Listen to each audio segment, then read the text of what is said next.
ხელის გარეშე ყოფნა მართლა წარმოუდგენელი რაღაცა.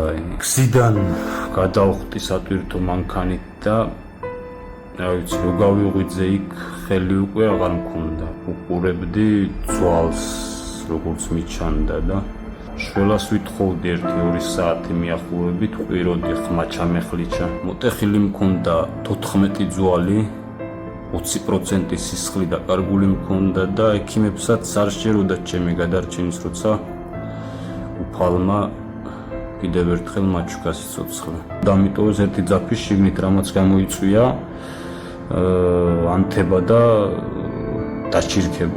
ის ძაფიც შიგნით ჩამიტოვეს. არ მომხსნეს არაფერი, არ უჭირსო. მაგრამ ფაქტია, რომ ანთების პროცესშია და ის ადგილი არ ხორცდება, ის სადაც ჩატოვა ის ერთი ძაფი.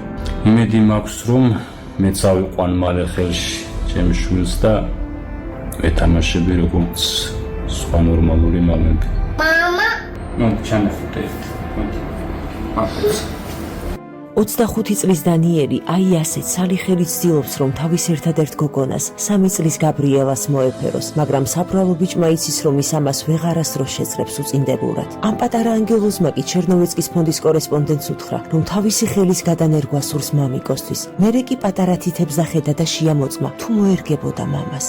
სატვირთო მანქანა, რომლითაც დანიელი ხებში გადაიჭიხა, ახალი ნაყიდი ჰქონდა სესხით აღებული ფულით, რათა ემუშავა, რომ სულშვილი მშიერი არ ყოლოდა, ასევე ბინის ქირა რომ გადაეხადა. ცხოვრების ელემენტარული პირობების შესაქმნელად ნაყიდმა სატვირთო მანქანამ კი ცხოვრება სამუდამოდ დაუნგრია. სვანეთის მთების შვილს, ვაჟკაცს და ღვთისმიერ დანიელ კვანჭიანს ერიდება თქვენთვის დახმარების თხოვნა. არადა მისი ამ ჯოჯოხეთიდან ამოყვანა ხელის პროთეზ შეუძლია. ეს კი $8,000-მდე ჩდება. აი ასე, უიმედოდ გახურებს დანიელი ღია სივრცეს და ოცნებას პროთეზის შესახებ გულში იკლავს.